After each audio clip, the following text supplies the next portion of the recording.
کہ آپ پچھتائیں گے، اور آج پچھتانے والی بات ہو رہی ہے۔ تو ہم یہ کہتے ہیں کہ جو ججز کی اپوائنٹمنٹ کی کمیٹی ہے اس کو مرج کر لیا جائے، جوڈیشری اور پارلیمنٹ کی، اور پھر آنے والے وقتوں میں جو بھی پارلیمنٹ میں لوگ ہوں گے وہ ڈومینیٹ کریں گے، ان کی تعداد زیادہ ہوگی، اس میں اپوزیشن کے اور حکومت کے لوگ بھی ہوں گے، عدلیہ کے لوگ بھی ہوں گے۔ تو یہ حکومتی مسودے میں ایک شق تو اب کنفرم ہو گیا، جو وزیر دفاع خواجہ آصف صاحب کہہ رہے ہیں کہ ججز کی اپوائنٹمنٹ کا معاملہ پارلیمنٹ کے اختیار میں جانے کی جو شق ہے وہ اب آنے والے مسودے میں موجود ہے۔ پھر اس کے اوپر سوال ہوا کہ بلاول اور مولانا آن بورڈ ہیں ملٹری عدالتوں کے حوالے سے بھی، وہ کہتے ہیں کہ مجھے علم نہیں ہے۔ پھر ان سے پوچھا گیا خواجہ آصف سے کہ ڈیڈ لائن کیا ہے، کب تک یہ ترامیم ہو جائیں گی؟ اس کے اوپر وہ کہتے ہیں کہ میرا یہ ایک شک ہے، دوسری جو ہے 2-3 اور ہیں، بات کو وہ ٹالتے ہیں۔ ملٹری کورٹس کے اوپر وہ کہتے ہیں کہ جن پر تنازع تھا، پیپلز پارٹی اور مولانا چاہتے ہیں کہ نہ ہو جن کے حوالے سے، تو اس کے اوپر خواجہ آصف صاحب کہتے ہیں کہ میرا خیال ہے جوڈیشری کے متعلق آ رہی ہیں، یعنی کہ جو ملٹری کورٹس والا معاملہ تھا آرٹیکل 8 سب سیکشن 3، اس میں ترمیم کا معاملہ میرے خیال ہے کہ 199 جو ہے آرٹیکل اور دیگر جو آرٹیکلز ہیں ان کو حکومت کا جو انیشل مسودہ آ رہا ہے 26ویں آئینی ترمیم کا، اس میں ٹرم آؤٹ کر دیا گیا ہے۔ تو وہ صرف جوڈیشری اسپیسیفک جو ہے وہ اب جوڈیشل پیکج وہ لانے کی منصوبہ بندی حکومت کی طرف سے ہو رہی ہے۔ پھر ان سے سوال ہوتا ہے آئینی عدالت، کہتے ہیں جی اس حوالے سے یہ میثاق جمہوریت کا حصہ ہے، اگر پارلیمنٹ کے پاس پاور آ جاتی ہے تو کل کوئی بھی حکومت ہو اس کے پاس یہ سب کچھ ہوگا۔ مسئلہ یہی ہے، عمران خان کہتے ہیں، حامد خان کہتے ہیں کہ ایک بینچ بنا دیں سپریم کورٹ میں آئینی معاملات دیکھنے کا۔ منصور علی شاہ کا نوٹیفیکیشن نہیں آیا، فاروق چنائک نے کہا ہے کہ یہ جب ان سے سوال ہوا کہ منصور علی شاہ کا تو نوٹیفیکیشن نہیں آیا، فاروق چنائک نے کہا ہے کہ ان کا نوٹیفیکیشن 25 تک آ جائے گا، تو اس پہ خواجہ آصف کہتے ہیں کہ ہاں آ جائے گا، اس میں کوئی رولا نہیں ہے۔ پھر ان سے پوچھا گیا کہ اور آئینی عدالت بن جائے گی، تو کہتے ہیں اگر آ جاتی ہے ترمیم تو بن جائے گی، اگر آئینی عدالت بینچ میں سے ہی بنائی جائے تو اس کا کوئی فائدہ نہیں ہے، وہ تو گناہ بے لذت کرنے والی بات ہوگی نا، یعنی ان ترامیم سے حکومت اپنی ایک لذت کشید کرنا چاہتی ہے۔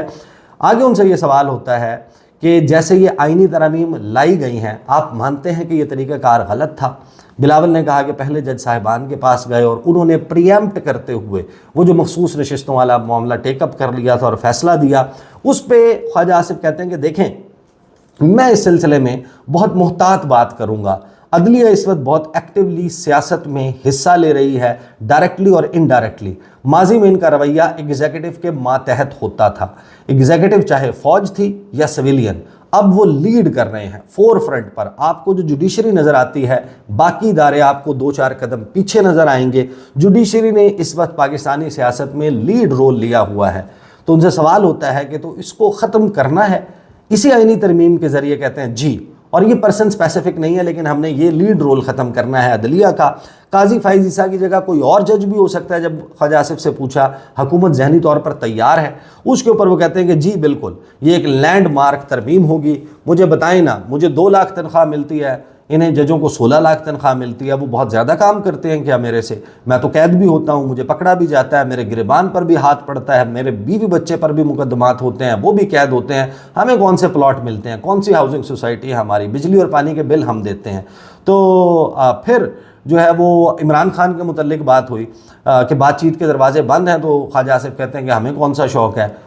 پھر ان سے پوچھا گیا کہ عمران خان کا معاملہ ملٹری کورٹس میں جا سکتا ہے، وہ کہتے ہیں کہ جی پاسبلٹی ہے، بالکل ہے، ٹرائل بھی ہو سکتا ہے۔ انہوں نے ایک اور 9 مئی کرنے کی کوشش کی، سسٹم کو بریک ڈاؤن کی طرف لے جانا چاہتے تھے۔ پی ٹی آئی اب KPK تک محدود ہو گئی ہے۔ پھر سوال ہوا ان سے جو میرا خیال ہے کہ شاید سب سے امپورٹنٹ تھا، اور منصور علی شاہ کے حوالے سے خدشہ ہے کیا؟ حکومت کو جو پرابلم ہے منصور علی شاہ سے، اب وہ لڑائی جس نہج پر لا چکے ہیں اس کا اظہار کرتے ہوئے خواجہ آصف نظر آتے ہیں، اور جس طریقے سے وہ رک رک کر، اٹک اٹک کر، منا کر، ہکلا کر بات کر رہے تھے، اس سے آپ کو اندازہ ہوتا ہے کہ ایک خوف ہے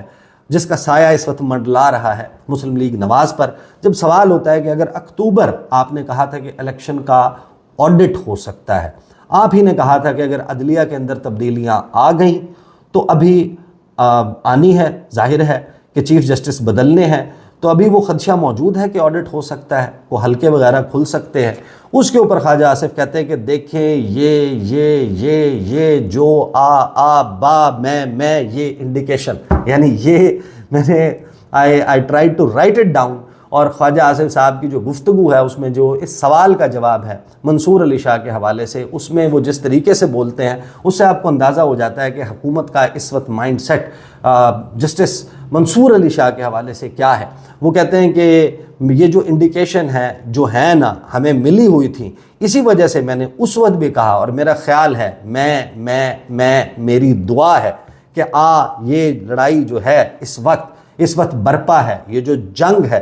اس نہج پر نہ پہنچے، اس پوائنٹ پر نہ پہنچے جہاں پر جو باتیں آپ کر رہی ہیں یا وہ جن خدشات کا میں اظہار کر رہا ہوں وہ ہو جائے۔ یہ ان سے پھر پوچھا گیا کہ کیا یہ خدشہ موجود ہے کہ یہ سب کچھ ہوگا؟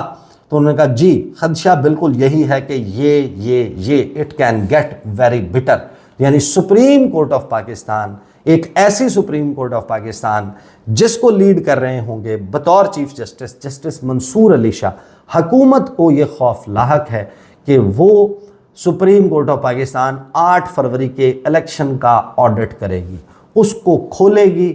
ڈبے کھلیں گے، حلقے کھلیں گے، ایک مرتبہ کھل گئے تو حکومت کے اندر بیٹھے ہوئے لوگ کہتے ہیں پھر تو نواز شریف سے لے کر نیچے تک ہمارے میں سے کوئی نہیں بچے گا۔ تو یہ حکومت کے لیے بقا کی جنگ ہے۔ حکومت یہ سمجھتی ہے کہ اگر یہ ہو گیا، ایک ایسا سپریم کورٹ جس کو منصور علی شاہ لیڈ کر رہے ہوں گے موجودہ سٹرکچر میں، وہ ہمیں سوٹ نہیں کرتی، لہٰذا جو پی ٹی آئی کا کانفیڈنس ہے کہ انہوں نے جن کو وہ کانٹا سمجھتے ہیں وہ کانٹا نکال لیا ہے۔ حکومت کی سائیڈ کی سٹوری یہ ہے کہ وہ کانٹا نکلا نہیں ہے، ایک سیریس اٹیمپٹ ہونی ہے، 17 سے 25 کے درمیان ہونی ہے، اور ایک طریقے سے قاضی فائز عیسیٰ صاحب جو ہیں وہ چاہے ابھی بھی ظاہر ہے کہ ان کا آؤٹ لک تو یہی ہے کہ وہ کسی کے ساتھ پولیٹیکلی الائنڈ نہیں ہے، لیکن جب آپ گفتگو سنتے ہیں حکومت کے لوگوں کی تو وہ نہ جانے کیوں قاضی فائز عیسیٰ صاحب کو اتنا بدنام کر رہے ہیں کہ وہ ان کو گارنٹر قرار دے رہے ہیں، الفاظ کے ساتھ نہیں اپنے ایکشنز کے ساتھ، کہ اگر قاضی فائز عیسیٰ صاحب ہوں گے تو ایسا کوئی خطرہ نہیں ہے کہ الیکشن کھل جائے گا، آڈٹ ہو جائے گا، حلقے کھل جائیں گے، تحقیقات ہو جائیں گی۔ اگر منصور علی شاہ آ جاتے ہیں تو پھر یہ سب کچھ ہو جائے گا۔ تو یہ ہے وہ خوف جو اس وقت حکومت کے سر پر چڑھ کر بول رہا ہے۔ ایس سی او تک معاملہ ٹھپ اور ٹھنڈا نظر آتا ہے، 17 سے 25 کے درمیان لگتا ہے کہ اصل سیاسی مارا ماری ہوگی۔ اب تک کے لیے اتنا ہی، اجازت دیجیے، اللہ حافظ۔